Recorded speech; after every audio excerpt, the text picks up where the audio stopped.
അടുത്തായിട്ടുള്ള one word substitutes ഒക്കെ നമുക്ക് നോക്കാം. The practice of beautiful handwriting എന്ന് പറഞ്ഞു കഴിഞ്ഞാൽ അത് കലിഗ്രഫിയാണ്.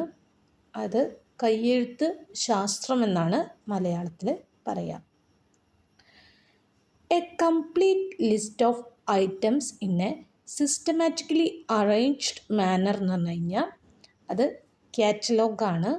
അതായത് വിവരണ പട്ടിക എന്നാണ് മലയാളത്തിൽ അറിയപ്പെടുന്നത്.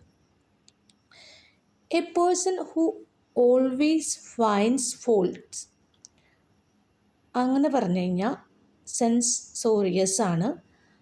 അതായത് കുറ്റം കണ്ടുപിടിക്കുന്ന. ഒന്നുകൂടി പറയാം.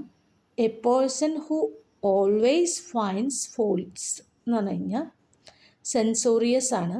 അതായത് കുറ്റം കണ്ടുപിടിക്കുന്ന. One who is forced by law to become a soldier അങ്ങനെ പറഞ്ഞു കഴിഞ്ഞാൽ കൺസ്ക്രിപ്റ്റാണ്. ഈ കൺസ്ക്രിപ്റ്റ് എന്ന് പറഞ്ഞു കഴിഞ്ഞാൽ നിർബന്ധിതമായ എന്നാണ് അതിൻ്റെ അർത്ഥം. അതായത് one who is forced by law to become a soldier എന്ന് പറഞ്ഞു കഴിഞ്ഞാൽ കൺസ്ക്രിപ്റ്റാണ്. കൺസ്ക്രിപ്റ്റ് എന്ന് പറഞ്ഞു കഴിഞ്ഞാൽ നിർബന്ധിതമായ എന്നാണ്. Next recovering from A illness എന്ന് പറഞ്ഞു കഴിഞ്ഞാൽ അത് എന്ന് പറഞ്ഞു കഴിഞ്ഞാൽ കൊവാലസൻ്റ് ആണ്.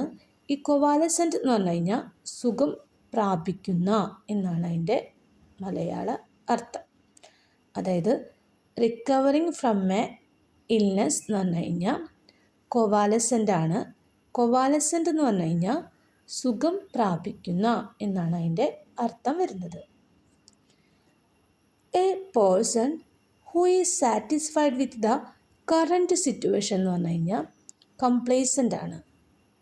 അതായത് ആത്മസംതൃപ്തി എന്നാണ് അതിൻ്റെ അർത്ഥം. അതായത് A person who is satisfied with the current situation എന്ന് പറഞ്ഞു കഴിഞ്ഞാൽ കംപ്ലേസ്മെൻ്റ് ആണ്. അതായത് ആത്മസംതൃപ്തി എന്നാണ് അതിൻ്റെ മലയാള അർത്ഥം വരുന്നത്. അടുത്തത് one who leaves at the same time of another എന്ന് പറഞ്ഞു കഴിഞ്ഞാൽ കണ്ടംപററി ആണ്. കണ്ടംപററി എന്ന് പറഞ്ഞു കഴിഞ്ഞാൽ സമകാലീനം. അതായത് one who leaves at the same time of another എന്ന് പറഞ്ഞു കഴിഞ്ഞാൽ കണ്ടംപററി ആണ്.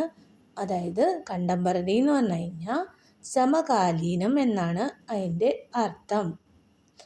One who has responsibility for all looks after something such as a museum, financial assets etcetera അങ്ങനെ പറഞ്ഞാൽ കസ്റ്റേഡിയനാണ്. അതായത് സംരക്ഷകൻ.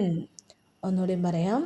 One who has responsibility for all looks after something such as a museum, financial assets etcetera എന്ന് പറഞ്ഞു കഴിഞ്ഞാൽ കസ്റ്റേഡിയനാണ്. അതായത് സംരക്ഷകൻ. Next one who practice beautiful handwriting എന്ന് പറഞ്ഞു കഴിഞ്ഞാൽ അത് കലിഗ്രാഫറാണ്. അതായത് കയ്യെഴുത്തു ശാസ്ത്രം എന്നാണ് ഈ കലിഗ്രാഫർ എന്ന് അറിയപ്പെടുന്നത്.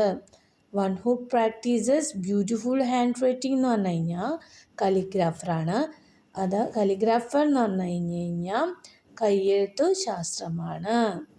അടുത്തത് A person who is bird in spelling എന്ന് പറഞ്ഞു കഴിഞ്ഞാൽ അത് കക്കോഗ്രാഫിസ്റ്റാണ്.